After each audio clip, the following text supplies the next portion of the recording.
Dhammaantiin waa salaam daawadayaal ku soo dhawaada barnaamijkii gobollada Soomaaliya. Maantana waxaan ku soo qaadan doonaa gobolka Shabeellada Dhexe. Taariikhda gobolka Shabeellada Dhexe haddii aan hordhaceeda ka bilowno. Gobolka Shabeellada Dhexe deegaan ahaan waxa uu badan beelaha Abgaal iyo Geel-jecel qabiilo la dega waa ay jiraan sida Jareerweyne, Moorleen iyo Hilibi. Abgaal waxa ay degaan dhammaan dhinaca xeebta loo yaqaano Deexda. Sidoo kale deegaanada ku teedsan webiga Shabeelle ee loo yaqaano Jiin Webi waxaa dega beelaha Abgaal si qaas ah ula degan beelaha Jareerweyne. Dhulkaas oo ah mid baaxaddiisu ay ka dheer tahay masaafo ka badan 100 kiiloomitir ayaa deegaan ahaan ku fiican beerashada. Dhererka xeebta gobolka Shabeellada Dhexe oo inta u dhaxaysa deegaanka Ceelcadde oo dhaca waqooyiga ee caasimadda magaalada Muqdisho ilaa iyo tuulada Bacad laguna qiyaaso masaafo ka badan 230 kiiloomitir. Degmooyin xeebeedka gobolka ayaa Warshiiq iyo Cadalle iyo tuulooyin hoos yimaada. Sidoo kale degmooyinka uu gobolka Shabeellada Dhexe ka kooban yahay ayaa kala ah Jowhar, Balcad, Mahadaay, Cadalle, Warshiiq, Raagaceelle, Aadan Yabaal, Ruunirgood. Jilyaale waxa ay dhacdaa dhanka qoraxsan ee gobolka. Waa magaalo istiraatiiji ah oo isku xirta gobollada Shabeellada Dhexe, Hiiraan, Baay iyo Bakool iyo weliba Shabeellada Hoose. Waa magaalo muhiim u ah ganacsiga iyo xoolaha beeraha gobolka. Waxyaabaha gobolka Shabeellada Dhexe laga xusi karo waxaa ka mid ah in gobolku uu xuduud la leeyahay 4 gobol ee kala ah Hiiraan, Shabeellada Hoose, Banaadir iyo gobolka Galgaduud. Shabeellada Dhexe wuxuu dhanka qorax ka soo baxa deris kala yahay Badweynta Hindiya. Dhaqaalaha gobolka Shabeellada Dhexe waxa uu ku xiran yahay beeraha iyo xoolaha kalluumeysiga. Waana gobol weyn oo leh bad iyo bariba aad u barwaaqo badan. Gobolka waxa uu sidoo kale caan ku yahay in uu ahaa gobolkii ugu horreeyay ee Jamhuuriyadda Soomaaliya ee bariis lagu beero, inuu lahaa warshado wax soo saar leh sida tan dharka ee Balcad, Somali Tex, tan sokorta ee Jowhar Isnaay. Gobolka waxa kale oo uu caan ku yahay cayaaraha kubadda cagta iyo kolayga, waxaana dagaalada sokeeye ka hor gobolka ka dhisnaa kooxdii la dhihi jiray Isnaay Jowhar oo ka mid ahayd 10kii kooxood ee ka tirsanaa horyaalka kubadda cagta ee heerka koowaad Serie A Soomaaliya iyo kooxdii kale ee kubadda kolayga ee magacoodu ahaa Somali Tex. Balcad sidoo kale xulka gobolka Shabeellada Dhexe ayaa sanadku markuu ahaa 1987 ku guuleystay horyaalka kubadda cagta ee gobollada Soomaaliya kadib markii koobkii loo dhigay gobollada dalka ay ciyaartii kama dambaysta ahayd 1-0 dhagaha dhiigga ugu dareen xulkii ka socday gobolka Waqooyi Galbeed ee Hargeysa caasimadiisu tahay. Taariikhda baaxadda weyn ee gobolka Shabeellada Dhexe waa 60,000 oo kiiloomitir oo isku wareeg ah.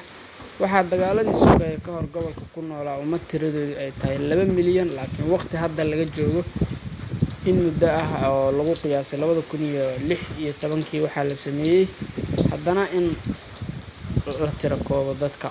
Maamulka gobolku waxa uu ku qiyaasay tirada shacabka ku nool gobolka inay gaarayaan 1.5 milyan, kuwaasoo 60% ay yihiin xoolo dhaqato beeraley ku nool dhanka baadiyaha. Taariikhda gobolka aad ayay u fac dheer tahay. Waxyaabaha aad loogu xasuusto gobolka Shabeellada Dhexe waxaa ka mid ah in gumaysi nacaybka sabab u noqday in gobolka uu noqdo goobtii ugu horreysay ee lagula dagaalamo gumaystihii Talyaaniga laguna dilo markii taariikhda Soomaaliya ugu horreysay dad shisheeye ah oo u dhashay dalka Talyaaniga, kuwaas oo sanadkii markuu ahaa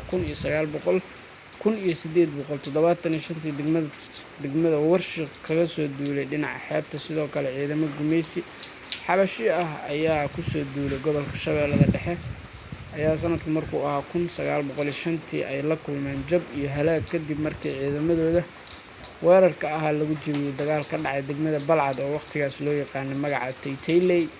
Halyeeyadii gumaysi diidka ee af iyo adin kula dagaalamay ciidamadii gumaysiga ayaa waxaa ka mid ahaa Sheekh Xasan Sheekh Nuur, Sheekh Axmed, Sheekh Xasan Barsane oo ah halyeey caan ah oo Soomaaliyeed gaar ahaan gobollada Koonfureed oo isaga hogaamiye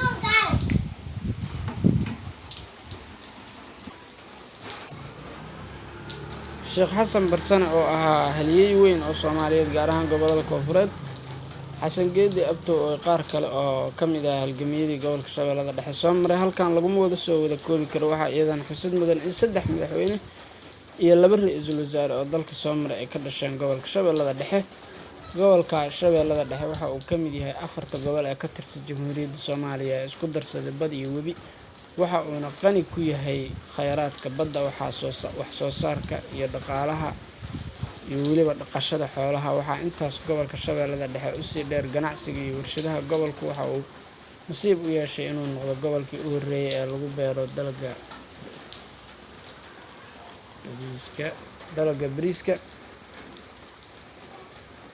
Warshadii sokorta waxaa la aasaasay iyadan 1962 waxayna ku taalla gobolka Shabeellada Dhexe. Warshadda dharka ee Balcad 1968.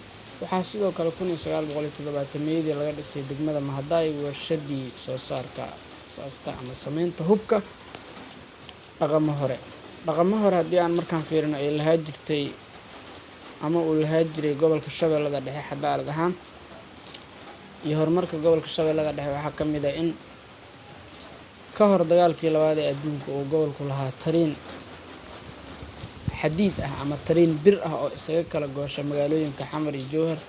Dagaalada sokeeye ka hor waxa uu gobolku sidoo kale lahaa 2 naadi oo ka ciyaara kooxaha heerka koowaad ee dalka, waxaana kooxda kubadda kolayga ee laga lahaa warshadda dharka iyo suufka ee Somalitex Balcad, iyo kooxda kale ee kubadda cagta ee maalgelisay warshadda sokorta ee Jowhar Isnaay oo ciyaari jirtay horyaalka heerka koowaad ee Soomaaliya ama Serie A.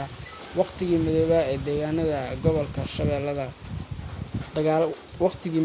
dagaalada sokeeye ee soo maray gobolka Shabeellada Dhexe dalka aafeeyeen waxaa aad loogu faa'iiday dekedihii macmalka ahaa ee Ceelmacaan iyo Cadalle, sidoo kale garoomada diyaaradaha ee Ciiseley iyo Jowhar. Waana 4 xarumood ee ay dadka Soomaaliyeed ka faa'iidaysteen intii dalku uu ku jiray dagaaladii lagu aafoobay.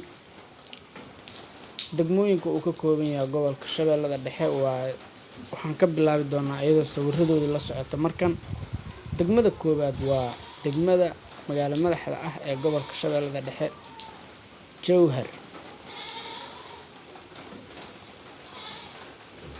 Degmada labaad waa degmada Balcad. Degmada saddexaad waa degmada Mahadaay. Degmada afaraad waa degmada Cadalle. Degmada shanaad waa degmada Warshiikh. Degmada lixaad waa degmada Raaga Ceelle. Degmada toddobaad waa degmada Ruunirgood. Degmada sideedaad ee gobolka Shabeellada Dhexe waa degmada Aadan Yabaal. Haddii aan in yar ku darno xagga kheyraadka iyo caafimaadka dabiiciga iyo maamulka, dhanka caafimaadka gobolka waxa uu leeyahay ceelal biyoodyo dabooli kara baahida shacabka, waxaana sidoo kale gobolka ka jira xarumo caafimaad. Waxaana lagu qiyaasay in mar dhow uu gaari doono isku filnaansho buuxda ee xagga caafimaadka gobolka Shabeellada Dhexe, inkastoo weli aysan si buuxda u kaafin karin baahiyaha ay u qabaan dadka caafimaadka. Taasna waxay kala siman yihiin gobollada Soomaaliyeed dhammaantood, waxayna si guud u haystaa dalka.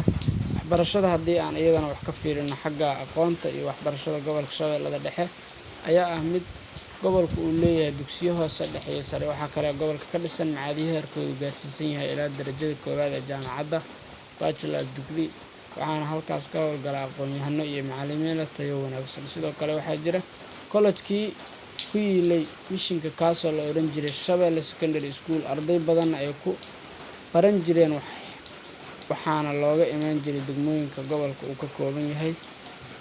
Halkaasna maanta waxaan kusoo gabagabeynaynaa taariikhdii gobol weynaha Shabeellada Dhexe oo ka mid ah gobollada Soomaaliyeed kuwa ugu muhiimsan wax soo saarkana leh. Daawadayaal dhammaantiin aad iyo aad u mahadsantihiin. Like saara muuqaalka, subscribe channelka, furo gambaleelka si ay kuu soo gaaraan muuqaalada xiga ee gobollada dalka hooyo iyo muuqaalada aan soo dhigi doono halkan Dhimbildhise siina gaarsiiya dadka kale. Dhammaantiin waxaan idin leeyahay guuleysta.